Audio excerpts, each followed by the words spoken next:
का दर्शकों को वाईएस चौधरी का नमस्कार। आजकल जैसा कि आपको मालूम है कि देश में चुनावों की गहमागहमी चल रही है और हर आदमी चाहता है कि कौन सरकार बनाने की स्थिति में आएगा। उस पर हमने कुछ अध्ययन किया, जैसे पहले भी किया था। तो पहले वाले अध्ययन में और जो फोरकास्ट दी थी और यूट्यूब पर डाली थी, तो केजरीवाल जी को 52 सीटों का फोरकास्ट दिया था कि 52 से ज्यादा आए, उससे ज्यादा आई और उनको बहुमत मिला और सरकार दिल्ली गवर्नमेंट बनाई। उसी तरीके से मायावती जी का किया था और उनके लिए लिखा था, बताया था कि आपको बहुमत नहीं मिल रहा है, आपको सीटें भी मिलने नहीं जा रही हैं, आप बहुत दूर रह जाएंगी।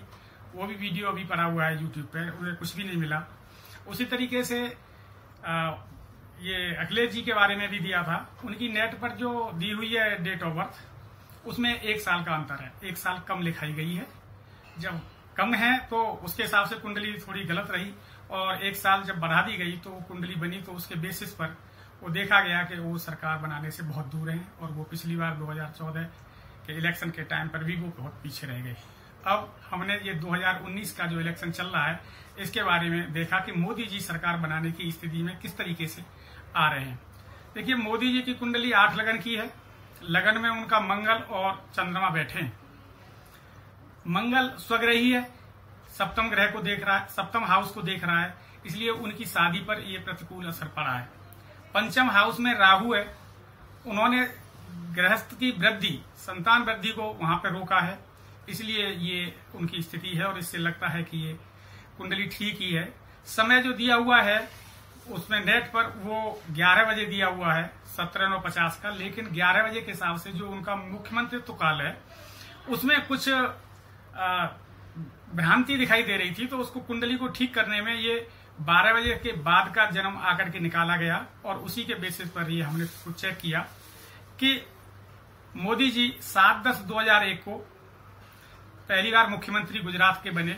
उस टाइम दशा शुक्र में, बुध में शुक्र की थी और शुक्र इनका वर्गोत्तम है। वर्गोत्तम शुक्र ने सारी सुख सुविधाएं और राजपाट इनको दिया। उसी तरीके से जब दोबारा ये चुनाव लड़े 2007 में, तो दशा इनकी सूर्य, बृहस्पति और केतु की थी। सूर्य भी इनका योग कारक है, 11th हाउस में लगन कुंडली में बैठा है, 3rd हाउस में D9 में है। ये D9 भी नवांश उनका वर्गोत्तम है। वर्गोत्तम अगर नवांश होता है तो सारे ग्रह करीब करीब अच्छे फल देते हैं। तो ये 2007 में भी मुख्यमंत्री बने, तीसरी बार 2012 में चुनाव लड़ा और ये फिर मुख्यमंत्री बने। उस टाइम भी इनकी दशा चंद्रमा में, बृहस्पति में, बुध की थी।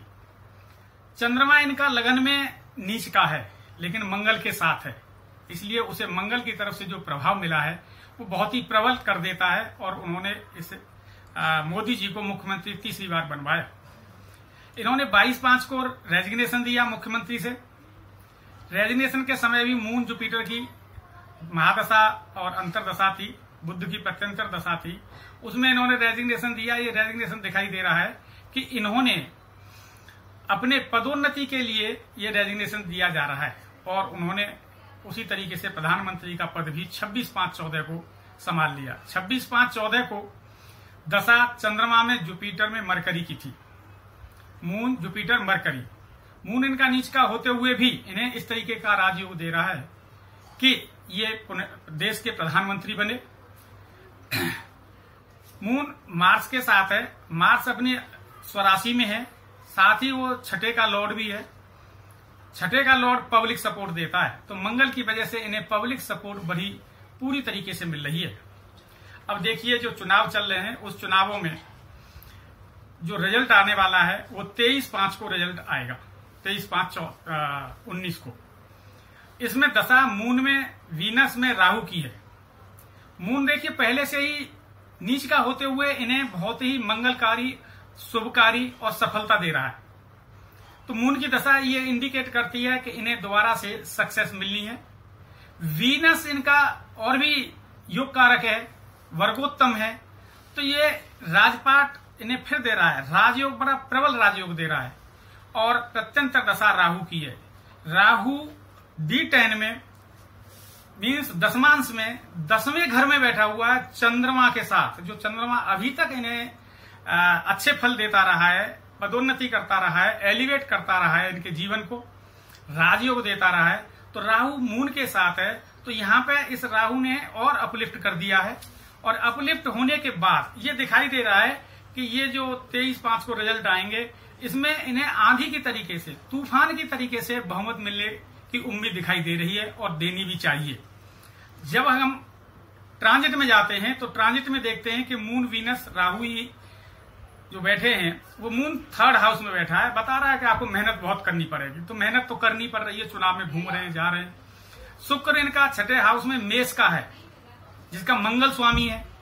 फिर दोबारा से शुक्र इनको प्रबल राजयोग दे रहा है। और राहु 8th हाउस में है विद मार्स, मंगल के साथ है। वो विरोधियों पर अटूट साहस के साथ इनको विजय दे रहा है। साथ में ये भी दिखाई दे रहा है कि 8th हाउस में राहु हॉर्स ट्रेडिंग भी करवा सकता है। तो ये ध्यान देने वाली बात है कि ये भी हो सकता है कि सरकार बनाने के टाइम पर अगर इन्हें जरूरत पड़ती है तो ये हॉर्स ट्रेडिंग का सिस्टम जो चला आ रहा है हिंदुस्तान में बहुत पहले से, उसका भी ये सहयोग या उसकी सहायता भी ली जा सकती है। अब इनकी कुंडली में दिखाई दे रहा है 4/12/2020 से जो दशा है वो मंगल की आ रही है। मंगल की दशा 4/12/2020 से शुरू हो रही है। वो इस तरीके का कुछ इंडिकेट कर रही है कि मंगल की दशा, क्योंकि इनके लगन कुंडली में मंगल स्वग्रही है, अपने घर को यानी लगन को तो प्रबल कर ही रहा है, 4थे घर को प्रबल कर रहा है जो देश के लिए है, ग्रह स्थान है, और अष्टम को भी प्रबल कर रहा है। इससे लग रहा है कि इनकी एनर्जी दिसंबर 2020 में इतनी प्रबल हो रही है कि हो सकता है ये किसी देश के ऊपर किसी कारणवश चढ़ाई कर दे, अथवा अपने देश में ही जो क्राइम हो रहा है उसको खत्म करने के लिए बहुत बड़ा कोई कदम उठाएं, जिससे कि जो करप्ट लोग हैं वो अंदर चले जाएं। इसको हमने ट्रांजिट में भी देखा, और ट्रांजिट में जब देखते हैं तो अष्टम में मार्स और राहु दोनों बैठे हुए हैं, वो इन्हें प्रबल योग दे रहे हैं।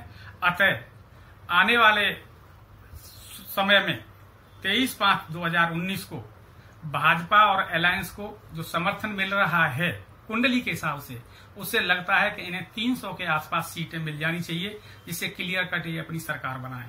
धन्यवाद।